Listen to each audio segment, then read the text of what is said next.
Hey, Kris. First question is from Cam Tate. He asks, what is the name of the watering hole in Imperial, and what would it have looked like in there tonight? I'm not sure. It's been a while since I was in that watering hole.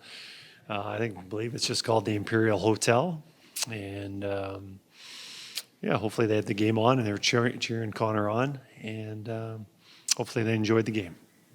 We'll maybe get to the game in a minute, but can you just speak a little bit to Ingram and, maybe his last 48 hours, how fast this all happened, and, pretty neat to see a guy who's been on the journey he's been on do that tonight? Yeah, great for him. He hasn't played an NHL game for almost a year, and he started off in Bakersfield, and maybe the stats aren't ideal, but I think he was under a lot of difficult circumstances there.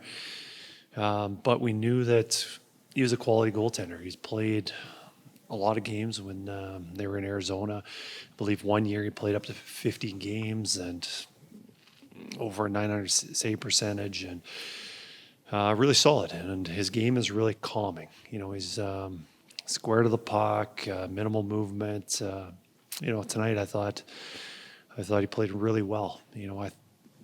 For the most part, our team defended really well, didn't give up very much early in the game. Vegas had a good push in the second half of the game where we needed some saves, and I thought he had a really strong game. Kris, is a game like this where you are up 4-0, is this indicative that the Oilers took their foot off the gas, or is this indicative of how hard it is to bury a team in the NHL? I think both. I think a couple things. One is, I believe Vegas they might be the worst team in the first period, or one of the lower end of the teams. And then I believe they're the best team in the third period. So they're a team that builds their game and gets better. So there should be a lot of credit to the Knights on how well they played in the second half of the game. But I also think we let our foot off the gas a little bit. In the second period, we weren't driving the puck in deep, and we're laying up and trying to make plays, which were getting picked off. And then we just had to defend a lot. And you defend that much, you're going to end up giving opportunities. And not only opportunities, but you're going to be forced into defending where you're taking penalties, in which we took more penalties than we should have. So I think it's a little bit of credit to the Knights, because they played well, and that's typically their game, to be better in the second half of the game. But I think that we relaxed a little bit. Bit of an opportunity here for Jones. How do you feel he's taken advantage of it so far? Jones is a NHL player. He's fast, he's physical, and as long as he can stay to his identity, he's a huge asset to our team. And these handful of games, I think he's been top marks from what we want from him. Hudson got that goal the other night.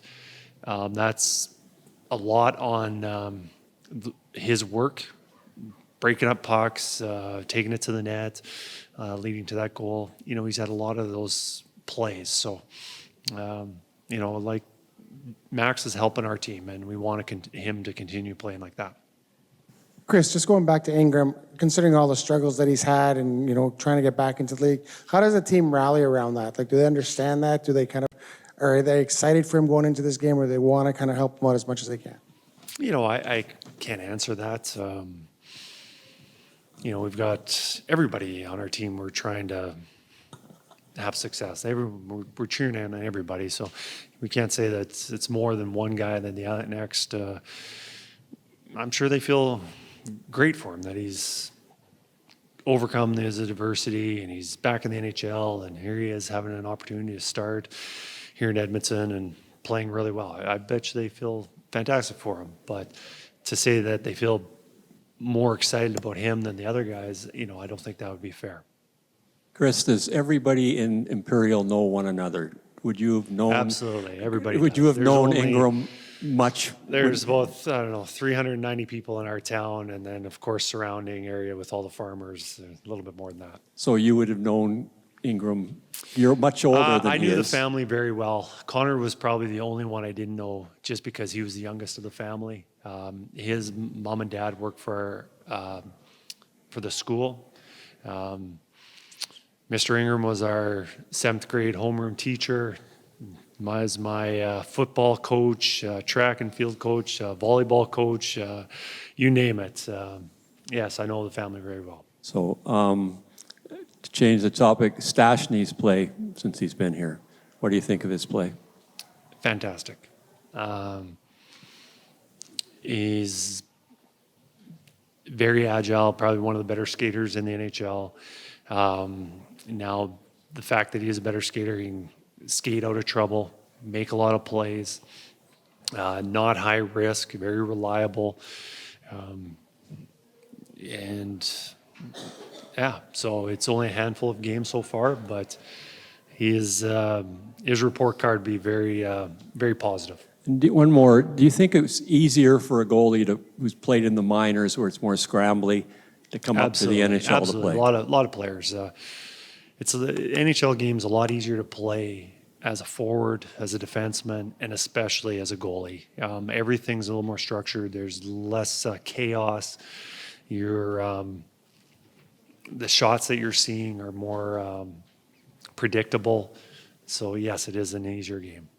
How does the conversation go with Trent that he's not going to be in the lineup tonight? And how do you think he'll respond to this, pretty drastic measure? Yeah, very drastic measure. I believe Trent's going to come back in the lineup and be a big part of our team moving forward, whether that's the next game or a week down the road or whatever it is. But I think it's really important that Trent has a reset, just can step away. And you see it a lot of times, whether it's a healthy scratch or you see it a lot of times in the playoffs where guys have underperformed during the regular season, but the first game of the playoffs, it's a new season, and then they're fantastic. And I think it's just the fact that they can see the scoring, and everyone's got zeros across the board, and it's like a new season. So I think with Trent, and I'm not sure he comes in next game, but eventually he'll be back in the lineup, and it's just it just needs a little bit of a break, find his game, and come back, because I think he has a lot to offer this team. Finally, he has one of those injuries that can take some time. Sorry, who? One of those Trent, yes. injuries that can take some time. Is any part of what's happened this season with his game still related to the injury from last year? Or has he generally been pretty healthy and just struggling to find it? I don't know if it's fair for me to say that he's 100% over it.